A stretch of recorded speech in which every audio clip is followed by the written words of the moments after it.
আমার যদি ক্ষমতা থাকতো, আমার যদি কোনো ধরনের কোনো পাওয়ার থাকতো, বিশ্বাস করেন ক্রিকেট থেকে আমি বাংলাদেশের নামটা মুছে দিতাম। বাংলাদেশকে বলতাম বাই বাই, টাটা, আপনাদের আর ক্রিকেট খেলার দরকার নেই।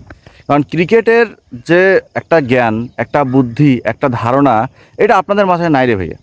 সেটা হোক ক্রিকেটার, সেটা হোক ক্রিকেট বোর্ড, সেটা হোক বাংলাদেশের ক্রিকেটের টিম ম্যানেজমেন্ট।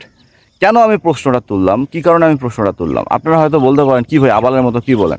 আমি যা বলতেছি তা সত্য বলতেছি রে ভাই, আমি যা বলতেছি তা সত্য বলতেছি। এই কারণেই বলতেছি যে বাংলাদেশ ক্রিকেটের এখন এমন একটা অবস্থা, আমার মনে হয় রাস্তার পাগলটার দাম আছে, তা বাংলাদেশ ক্রিকেটের দাম নেই। কারণ বাংলাদেশে ক্রিকেটের ক্রিকেটারদের যেমন ক্রিকেটের জ্ঞান বুদ্ধি হারাই গেছে, বাংলাদেশ ক্রিকেট থেকে ক্রিকেট বোর্ডের জ্ঞান বুদ্ধি হারাই গেছে, এবং বাংলাদেশ ক্রিকেটের যে মানুষগুলো আছে বা টিম ম্যানেজমেন্ট আছে তাদেরও জ্ঞান বুদ্ধি হারাইছে। শ্রীলঙ্কার সাথে প্রথম টি-20 দেখে আমার কাছে তাই মনে হয়েছে। দেখেন টেস্ট সিরিজ একটা ম্যাচ ড্র করছি, হারে গেছি। ওডিআই সিরিজে একটা ম্যাচ জিতি, 2টা ম্যাচ হারে গেছি, সিরিজটাও হারছে।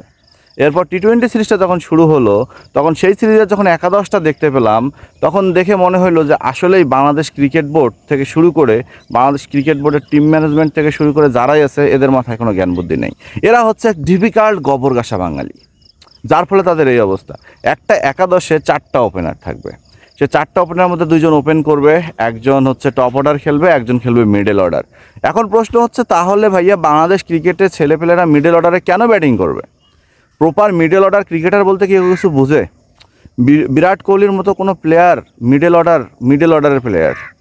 এরপর যত দেশ আছে, আপনারা যদি শ্রীলঙ্কার কুশাল মেন্ডিসকে ধরেন, 3 নম্বরের বিধ্বংসী ব্যাটারে ভাইয়া, ওপেনিংয়ে বলেন, 3 নম্বরে বলেন, বিধ্বংসী ব্যাটার।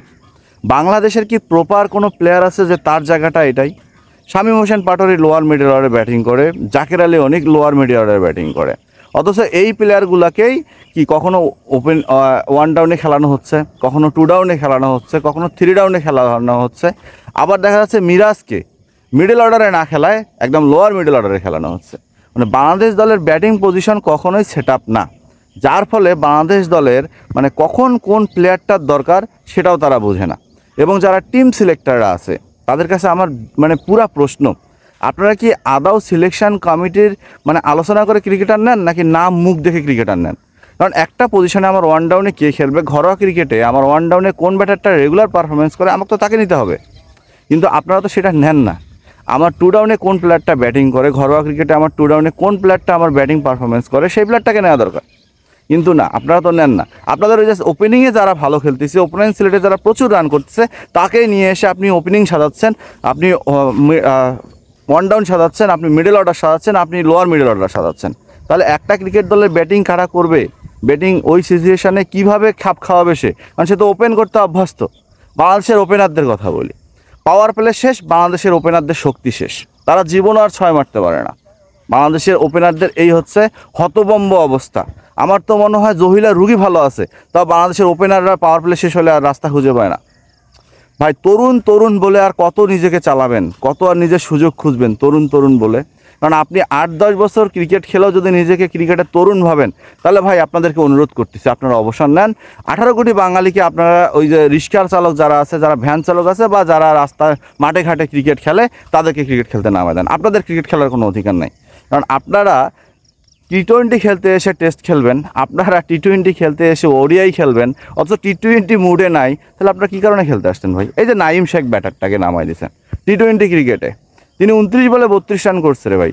আমার একটা বল খালি মনে হয় তাকে দেখছি হিট করানো, আর 2টা বল ছাড়া সে মনে হয় কোনো বলই নিজেকে স্টক মেকারভাবে করতে পারে নাই, নিজেকে তিনি কোনোভাবেই কাজে লাগাতে পারে নাই। তিনি যে একটু শর্ট খেলবে, তিনি এতদিন পর দলে আসছে, তিনি যে ফ্রি হ্যান্ডে খেলবে সেটা নাই। নিজেকে কিভাবে দলে টেকানো যায়, নিজের জন্য কিভাবে একটু রান করানো যায়, পরের ম্যাচটাতে একাদশে থাকা জানো যায়, তিনি সেই কাজটা করছে।